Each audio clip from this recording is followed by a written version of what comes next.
Hi everybody, today in this video tutorial we are going to install Microsoft SQL Server and Microsoft SQL Management Studio on Windows 10.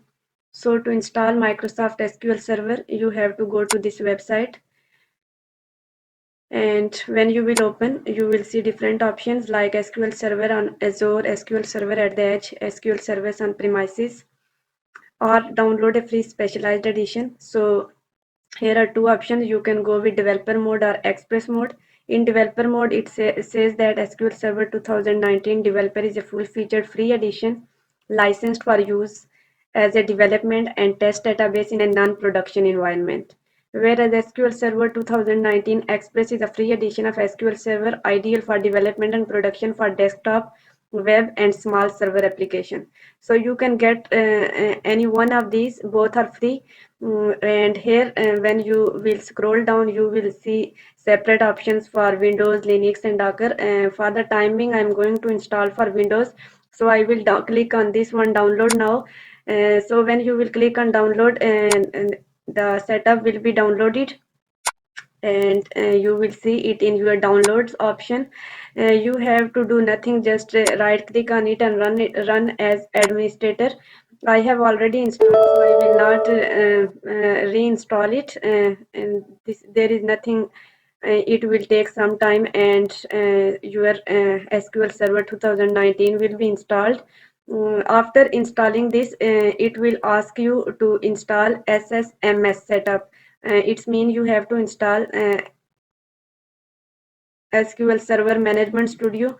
So to download SQL Server Management Studio, you have to search for SQL Server Management Studio.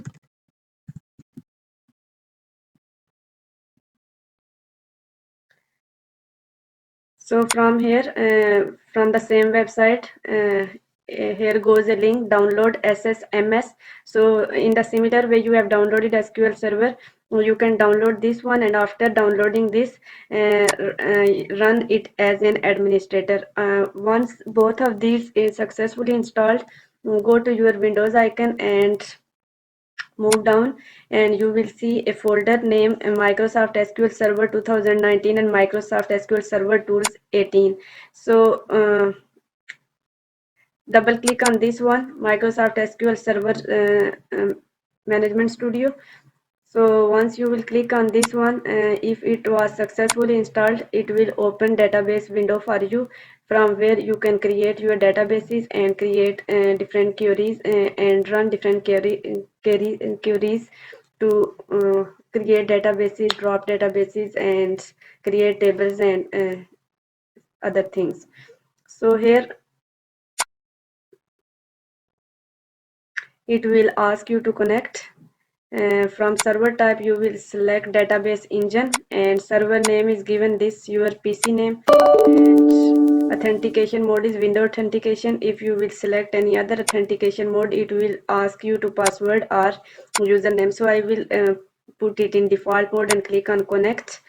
So after connecting this one, you will see here different options like databases. Here are list of databases that are come by default with SQL Server installation. If you have to create new database, stay connected. In our next video we will create database by running different queries, and also we will be able to create tables. Thank you very much.